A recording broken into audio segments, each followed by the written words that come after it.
Yeah, a little bit. I thought in practice we weren't like super fast looking at timing and scoring, but I thought for qualifying we could qualify all right, but just didn't. So I haven't had a chance to look at SMT to see where I lost some speed, but to run a 30 something like the 4 did, I had to be off kind of everywhere. But yeah, we'll hopefully get working on the car a little bit and find some speed for tomorrow.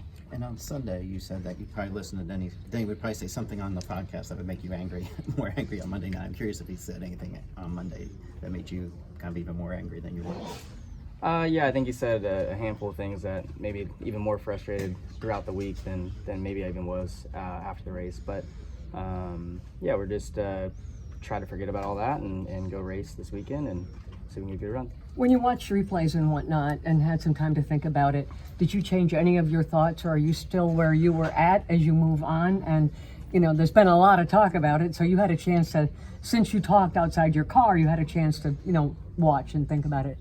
Yeah, no, I mean, I think I did all my interviews before I saw replay, and I knew exactly what happened. And after watching replays, pretty much confirmed what had happened. So, yeah, so my opinion on the on-track stuff has not changed. How would you characterize Denny said you guys talked, so how would you characterize that? And can you give us any insight into what you talked about? Yeah, no, it was brief and fine. You just text a little bit late last night. He wanted to meet up. I just didn't really feel like there was a reason to meet up because we were just going to agree to disagree and probably get more frustrated with him, and then I'm sure vice versa. He'd probably be frustrated with me afterwards. So I thought just the brief texts that we had were good, and ultimately I think it was probably the best. Do you think you need some more time? Just let this kind of roll down and let everybody settle just a little bit? I get over things pretty quickly, so I'm sure I'll get over this over time. When are you going golfing next? It's a little bit hot right now, so I don't really feel like golfing right now. Yeah. Denny said earlier that he thinks the point system kind of promotes that kind of aggression. Do you agree with that? Yeah, I think I would agree with that, and I think it also makes the guys on the receiving end more mad as well, just because of what's at stake and what's taken. If roles were reversed last Sunday, how would turn one have looked differently? Well, I think you could look at the 4 or 5 restarts I had with the 8 at Gateway, and you could see kind of how, if roles were reversed, how I would have played it out probably at Pocono. But I think if roles were reversed going forward, it'd probably look a little different. Because it's Denny, or does it matter? Or are the rules just different now? I respect Kyle, and that's why I raced him with respect at Gateway, and I respect Denny every bit as much, if not more, or I did. So I don't think I would have raced any differently than I did at Gateway. How many times is it going to take getting run over before you adopt a more aggressive style? Because that's what Denny said he had to do. He had to adopt a more aggressive style because he was getting run over. Yeah, I don't know. I mean, I feel like I am aggressive already, but I try to race with respect. And don't get me wrong, I know I've made my mistakes and have ran people in the wall or made my fair share of things. But yeah, I think ultimately it gets over time. I've been in the Cup Series for 9 or 10 years, and yeah, I don't know. In the racing's different now. The cars are different now, so yeah, you have to adapt. You worry about stuff like this, like you're such a chill guy, you're doing so much racing, but it is a serious thing. You didn't want to meet up with Denny yet, but do you feel like you think about it and agonize over it or think about it? There's so much conversation there. Are you able to just kind of blow it off, or not this time? No, I mean, and I think you guys would all agree, I tend to blow things over quickly. I think you guys would love to get more out of me a lot of times. So I feel like I do a good job of that most times. And I think this time I probably have let it, linger just on my attitude a little bit this week, just because, it's happened more often with him than any other driver in my career. And, and then, a win was taken. So I think that also makes you frustrated. You think maybe you just not going to take it anymore in general, that you need to stand up more?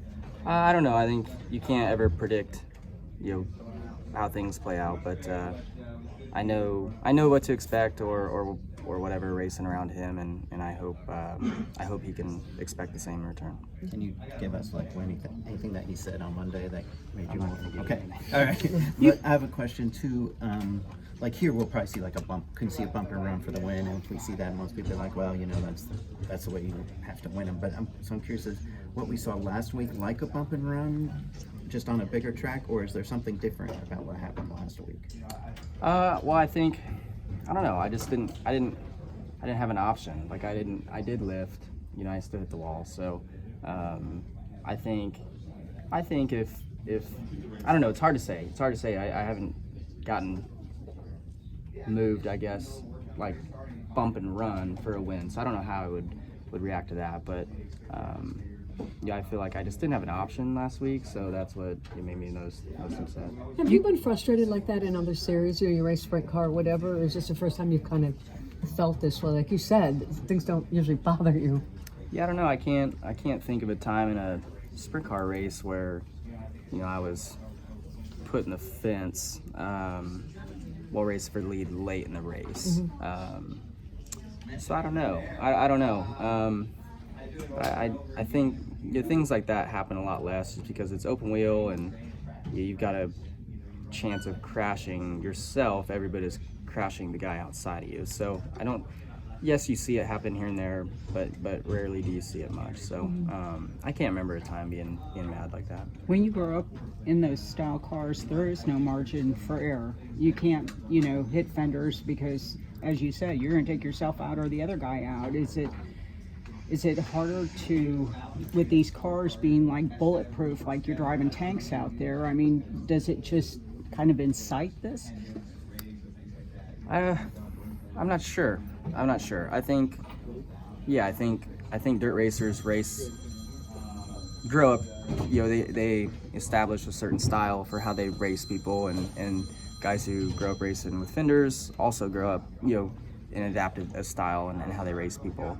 I'm not saying anything, you know, about, you know, guys who race stock cars or dirty or anything like that. I'm just saying, like, you're more prone to, or I guess more comfortable with the bump and runs or with, you know, squeezing people and stuff like that, where I think, and then on the flip side of that, you've seen the style of racing in Cup change, you know, since guys like myself have come in and you know, the infamous or famous slide job and all that. Like the style of racing is different, you know, and it always changes as younger people come up, you know, based off their background. And I don't really know if that answers your question or anything. I feel like I'm kind of rambling on with this answer, but I don't know. It's just racing, and how, you know, I think how you adopt your morals when you grow up. Kyle, has it changed with this car? Like a number of guys have come through here today and said the next gen, you can do this with the side draft versus Gen 6. Yeah. I mean, you couldn't. The outside guy in that instance with the old car wasn't affected. I think, you know, exactly what I did to Bubba was, you know, I got in there, got, you know, chasing up the track, and ultimately packed air on his left side and ran him into the wall. So yes, it's a thing. For sure, you know, you've seen it with others, and Denny's done it a number of times. So he's really good at it, and I don't think, just as Bubba was mad when he wrecked me after I put him in the fence, like, it's not something you should be like, you know, it's just part of it. That's just racing, you know. I left you lane. It's not. It's really less than a lane, because you've got, you know, the air that's just shoving your car right, and I would say Pocono wasn't even really the air. I didn't really feel the air. Like, he ran into me before I got to the exit, and I had no option but to hit the wall. Like, I had no angle left for the corner. So the air there was way less of a factor, where when I ran Bubba the wall, that was all air. Like, we never touched on that, but I ran him into the wall with my air. You know, Denny's ran William into the wall at Texas, which William got mad and retaliated under yellow. Ran Chase into the wall at Charlotte, and he got mad and retaliated. So yeah, it's just yes, it's a product of the cars and the aerodynamics, but I wouldn't say that it should be accepted. You know, I think it's you don't have to touch somebody, which I did get hit, but you don't have to touch somebody to wreck somebody. Have you been less likely or less inclined to do it since Bubba, or have you done it since Bubba? I can't recall me like running someone in the wall doing it, but sure, I mean, you can use it to your advantage to at least get somebody tight to where they have to lift off the throttle on exit to, you know, kill their run and then be able to side draft them down the straightaway. So I think that's something that we all use most weekends. You know, Richmond, like the slower tracks, it doesn't work, but intermediates and stuff, yeah, you can use it to your advantage. I try not to, since Bubba, run people in the wall. Not that I was trying to run them into the wall then either, but try and be a little bit more, you know, cautious and aware of where I'm positioned, where they're positioned to the wall. You have not spoken up like you spoke up after the race by your car last week. I kind of liked it. I thought, you know, you've earned your place. This is something you felt strongly about, right? Do you feel comfortable with your place of saying, hey, no, you know, I don't like this? Well, I think in my career I've always been really fair as far as how I handle things where I've gotten the short end of the stick, and even when times where I've put people in a bad spot or wrecked them. You know, I think it, you know, there's so many times I can think of in my career where it's like somebody wrongs me and everybody else around me says, you need to do this, or you shouldn't be their friend, you shouldn't do that. You know, and I'm always like, but I can always look at like, well, what did I do to put myself in that position to ultimately get crashed or spun or whatever? And I just can't really see with this one what I did wrong to deserve to get run in the fence. So that's where I'm upset, and that's where I, you know, feel strongly about how, you know, I handled it and all that. So I think I'm a very fair person. Yes, I've made my mistakes, but like when I ran Bubba in the fence and he retaliated, I said, you know, he had every right to be mad at me. I even told NASCAR, please don't suspend him, because I caused that. So I think I'm fair with how I respond to things most times. As So fast having as you're said all that, were you genuinely surprised at the way that went down, and did you expect that it was going to involve Well, what it did? I would say I wasn't surprised, because he made the exact same move work last year with Ross, a driver who he does not respect, who he shouldn't respect, at least in that point, that back then. So I knew the opportunity was there for him to pull that move. I was more concerned about it the restart before we restart my inside, but even when I got the good push on the front stretch, I was,